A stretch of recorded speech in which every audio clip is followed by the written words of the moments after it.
Bueno, aún está pendiente el análisis de la validez del segundo paquete de reformas electorales que está en la ponencia del ministro Javier Lainez Potisek. Precedente importantísimo. Fer Caso, ¿cómo estás, compañera conductora? Fer, qué gusto. Qué honor tenemos. No, hombre, yo feliz de estar por acá. Gracias. Muchas gracias por la invitación. Interesante lo que se registró el día de ayer en los posicionamientos de los 11 ministros. Muy interesante lo que se registró y también muy interesante todo el debate que se dio en redes sociales después, que si era un ataque contra la democracia, que si era una defensa de la democracia. Bueno, vimos a todo el mundo ahí manifestar posturas completamente contradictorias, pero creo que lo importante es primero entender qué fue lo que se votó, qué fue lo que se decidió. Y había muchas dudas, ¿no? De si realmente la Corte había defendido a la democracia contra el Plan B. Y, a ver, la Corte no entró a la discusión del contenido del Plan B. Okay. Lo que la Corte decidió es que las leyes no se pueden votar así en fast track, sin leerlas, como sucedió con estas leyes. Entonces, de hecho, algunas de las ministras reclamaban, oye, no, es que debimos haber entrado al fondo.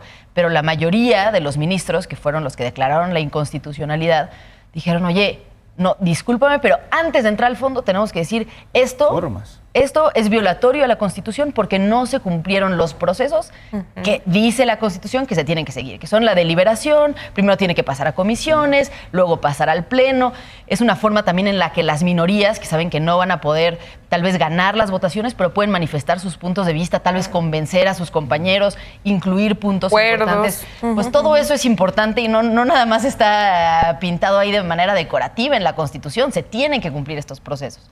Entonces fue un mensaje tanto para los legisladores como para la presidencia de la República de decir, estos procesos se tienen que cumplir, no solo con estas reformas que ya se aprobaron, sino también para lo que venga para adelante, ¿no? Claro. Sí, parte de lo que decían los ministros, Fer, era, oigan, en 4 horas se votó en lo general y en lo particular, pues reformas de este calado, ni para leer los dictámenes. Ni para, no, a ver, el ponente dijo, a ver, tengo la convicción de que ninguno de los integrantes de la Cámara de Diputados tuvo posibilidad de leerlo, ¿no? No podían conocer lo que había dentro. Entonces creo que sí fue pues una decisión muy importante de la Corte a favor de la división de poderes, ¿no? Cuando comentamos que algunos decían que en contra, pues yo creo que fue una defensa del propio Congreso de la Unión. Decir, bueno, ustedes tienen una responsabilidad democrática, los eligieron para discutir y para votar y para pensar estas leyes. Entonces, creo que es importante y también siente un precedente sobre otras reformas que se han votado recientemente con el mismo modelo. No solo la segunda parte del Plan B, que esa es la que viene enseguida, pero también pues todas estas reformas que se votaron aquella noche del 28... En el Senado, el 28 de abril. La noche oscura. Mientras cantaba Rosalía, ¿no? Exactamente, en el patio de Jicoténcatl, ni siquiera en el salón de plenos, ¿no? Ni siquiera en el salón de plenos y nadie de la oposición presente. Y bueno, porque Xochitl Gálvez estaba encadenada ahí a la mesa. Y con el mínimo de legisladores que establece la ley para poder sesionar, ¿no? Sí, oye, Fer, dentro de toda la serie de comentarios que hubo en redes sociales ayer, se enfocaban muchos de ellos en un punto particular. Lo que el ministro Saldívar, expresidente de la Corte, y Margarita Ríos Farjat se habían sumado a los legisladores, a los ministros que optaron por invalidar estas reformas cuando, pues al menos en los últimos tiempos habían votado a favor de iniciativas que iban enfocadas o encaminadas a lo que la 4T quería. Sí, así es, creo que hubo mucha polémica alrededor de esto, pero pienso que más allá de temas de contenido, y aquí pues sí es un reconocimiento a los ministros, creo que se tomaron muy en serio su papel, ¿no? Incluyendo a estos 2 ministros que decían, híjole, es que si cruzamos esta línea, ya, digamos, ya no sirven los poderes, los distintos poderes, ¿no? Y eso incluso le podría llegar a afectar eventualmente a la Corte, porque si cedes en digamos, en que se traspasen los límites del Poder Legislativo. Y cuando lleguen a la Corte, ¿qué vas a hacer? ¿No? Sí. Cuando se intenten brincar a la Corte, ¿qué vas a hacer? Ahí sí vas a poner tu línea. Entonces, creo que ellos mismos decían, híjole, si queremos mantener el orden constitucional, el orden democrático, necesitamos respaldar aquí a los legisladores, decir, bueno, que se mantengan estos procesos. Y bueno, pues yo tengo la esperanza de que esta convicción de ellos siga adelante y que no acepten presiones, ¿no? Claro.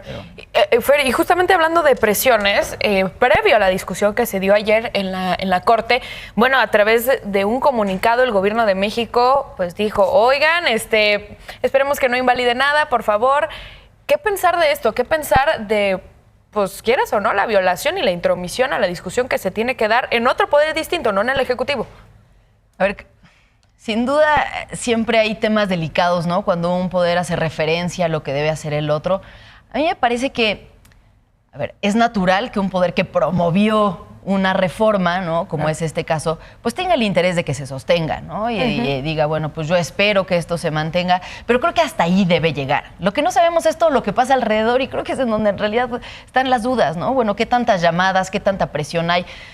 Fue el propio secretario de Gobernación quien fue a presentarle a los diputados aquella noche el plan B para que se votara. Entonces, pues hay una serie de intromisiones que me parece que van mucho más allá de una declaración de, oigan, yo espero que sí la sostengan o espero que la voten en contra. Entonces, creo que, digamos, esa es la punta del iceberg. Tendríamos que meternos más a fondo a ver qué está pasando tras bambalinas que no vemos.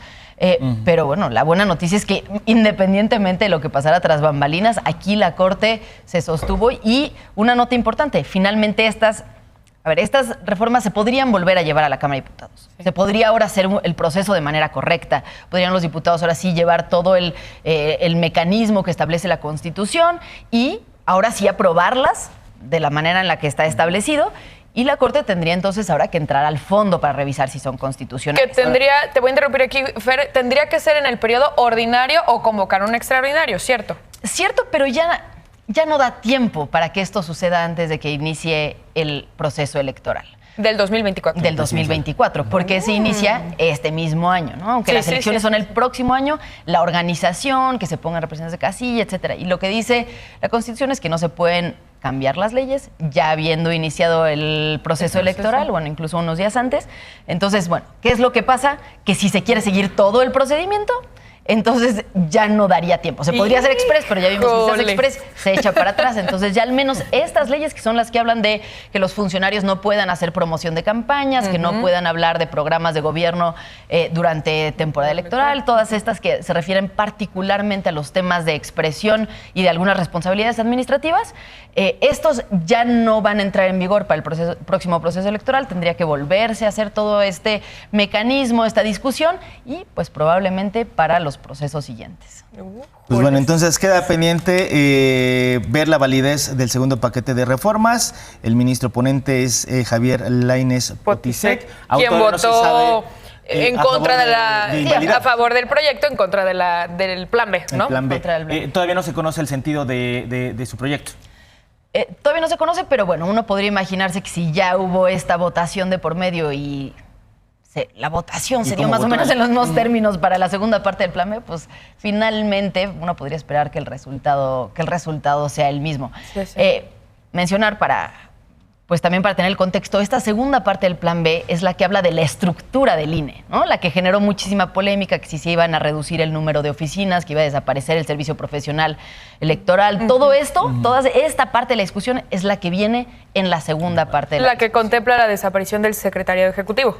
Exactamente, la que contempla la desaparición del secretario ejecutivo, que fusiona algunas áreas dentro del INE, y que bueno, había sido la que más polémica había generado porque tocaba incluso hasta los módulos de atención, que si se podían ahora instalar en oficinas de gobierno, se iba a cambiar el lugar donde siempre ibas por tu credencial de lector. Bueno, una serie de cosas que fueron muy polémicas. Esas son las que vienen en el segundo proyecto que se tiene que discutir en la Corte, pero bueno, pues ya tenemos un precedente. ¡Cuánto chisme!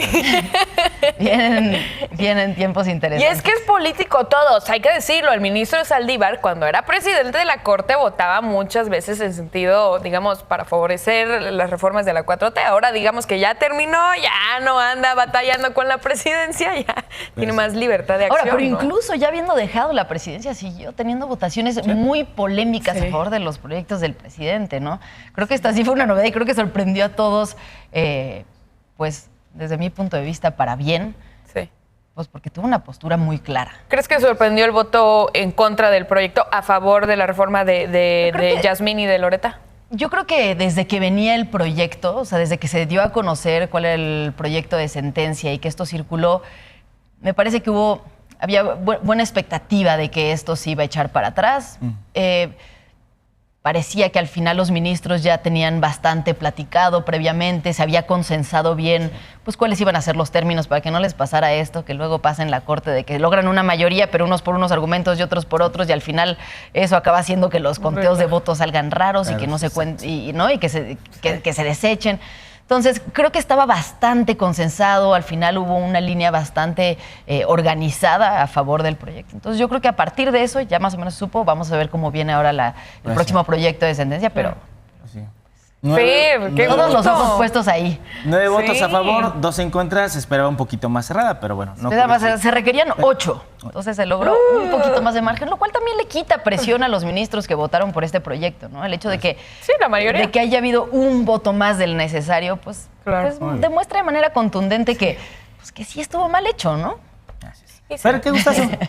Fer, gracias por venir y de verdad te agradecemos mucho porque luego vemos estas notas que el no sé qué, la corte, uno ni entiende nada, pero lo explicas de una forma pues tan aterrizada, tan práctica, que es lo que queremos todos. Gracias, Fer. Y ya dando agenda para cuando se venga la discusión de la segunda parte. Sí, y las elecciones. Y todo. Todo lo que Gracias, Fer, buen día. Yo feliz de estar por acá siempre que me inviten.